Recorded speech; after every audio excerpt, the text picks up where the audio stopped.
Hey everyone, I'm on a bit of a filming roll right now. I've just filmed my favourites video, and before that I filmed a get ready with me video. So if you want to watch it either, then just go on my channel and have a look.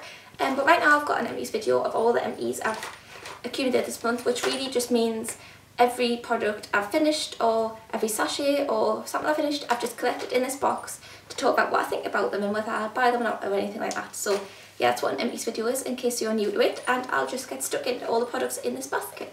The first product I've got is the John Frieda Go Blonder Controlled Lightening Spray, which I kept the box for some reason, I'm not sure why. But it's just this little tube, completely empty now, and this is the third one I've gone through this, or second one. And what you do with this is for blonde hair. I think you can use it on colour treated hair as well, but my hair is naturally blonde.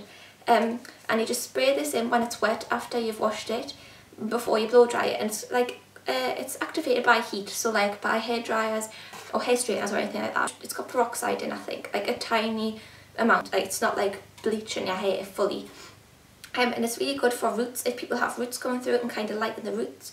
But I do it all over my hair because my hair can turn a little bit dull, so maybe every other wash or every third wash even, I just spray this all over my hair and brush it through so it goes through nice and evenly, and then I dry it and it just lifts it and brightens it a bit. Yeah, I would highly recommend that, and I have repurchased it again. I want a new bottle.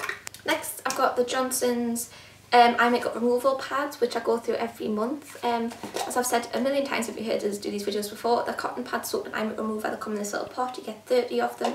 When I've got heavy eye makeup on, these are really good at just getting that off before cleansing. So yeah, really like them. And then a little sample of Lady Gaga Fame Black Fluid perfume. I actually really like this. I don't tend to like getting perfume samples in like glossy box, etc., because that's where I got this from and I was like, oh, another perfume sample.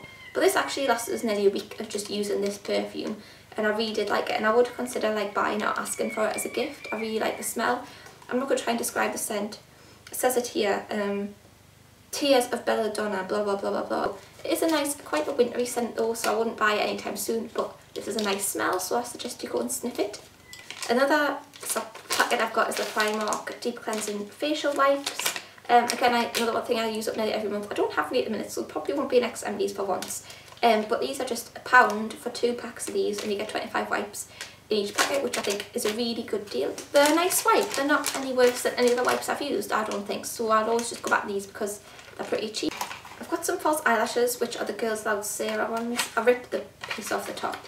They look like this. Ooh, I will buy these again because I really liked how they looked, but they're just kind of a bit dead now. I don't know if you can see, but they're quite thick, like quite spiky, and I did initially think that they're probably going to be a bit too out there for me, but they're a lot more noticeable than other ones I've used, and because of that I really like them, because I was sick of using eyelashes and thinking, well, I can't really notice much difference from my normal eyelashes, so there's not much point applying them. But these actually do look really nice and full and noticeable, in not in a tacky way, but you can notice that your eyelashes look really big compared to normal.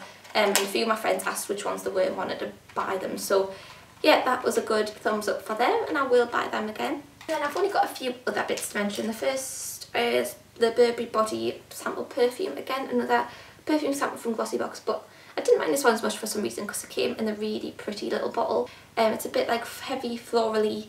It is nice, but it's not something I would purchase because to me it just smells a bit more mature. I also used up an eyeliner, which was the Avon Supershock one. It's just this tiny little stub now. I've repurchased this again and again because it's like, it feels like a gel liner, it looks like one, but it's in a pencil form. It's really quite cheap, and yeah, I always repurchase these. I've had these in a few empties before, and I'm using another one now that is the same as this. So yeah, go and check them out, Avon Supershock eyeliners, if you're into like a really smooth, nice, creamy eyeliner and really long lasting, especially in the waterline. Yeah, perfect, and there's nothing I could fault about these eyeliners. I've also finished up the Avon Supershock Max Mascara. This is just completely dead now, but I did use it to death. It's got this kind of spiky plastic wand, when I usually prefer kind of a thick bristly wand, but this does give really nice volume. I do really like it. I've got 2 backups already that are waiting to be used. Not of the Max version, of the original Supershock. The only difference is with the Max is that the bristles go in a kind of twirly motion around here, whereas the other ones are just all straight all over it. But to me it looks exactly the same. They're really volumising and really nice, and I just really like the thick look it gives of my lashes, and it's not clumpy at all, but in the end it does kind of flake. Like once it starts to dry out you can tell it's dying off because the flake and you get little bits of mascara down here through the day. So yeah, it had to go, sadly.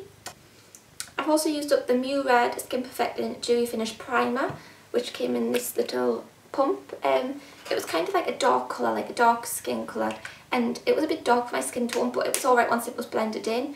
It did go on, I thought, oh my god, that's going to be way too dark, but once you blended it in and put foundation on top, you couldn't really notice it too badly.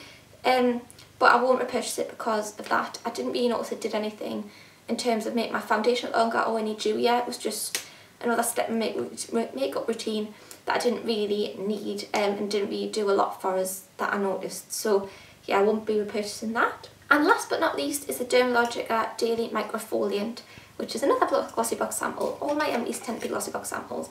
And it was this little powder that came in this little shake that looks a bit like talcum powder. And it used to come out a little bit like grainy. And then you would mix a tiny bit of water in it in your hand, just a few drops of water, mix it in, and then rub it all over your face. And it was like an exfoliator, like a face scrub. But it kind of went very smooth, and it felt really nice and smooth on your face, really nice to apply. And then once you washed it all away, your face just felt really, really soft.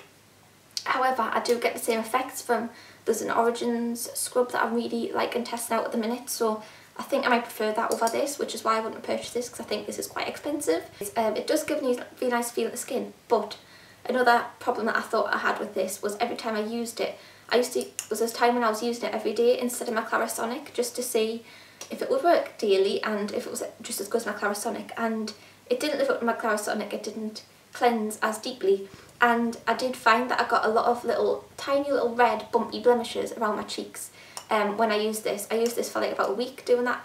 This little tub did last forever, by the way, and I did get little red blemishes, so I stopped using it thinking this is the only thing I've really changed. Went back to my Clarisonic and they kind of died down, and I thought, right, I'm just going to use this up and use the rest of it up. I used it for about 4 days and they came back, so I'm not sure if I'm having an allergic reaction to this or if it just doesn't agree with us. That's my phone, sorry. But yeah, I won't be repurchasing because of that and because it's been expensive, and I found other exfoliators that I prefer. And that's everything from my basket today. I hope you enjoyed this video. It might seem a bit rushed, but it's because I need to leave the house in about 5 minutes time, so I thought I'd just bust this video out right now. So thanks for watching everyone, and I'll see you later. Bye!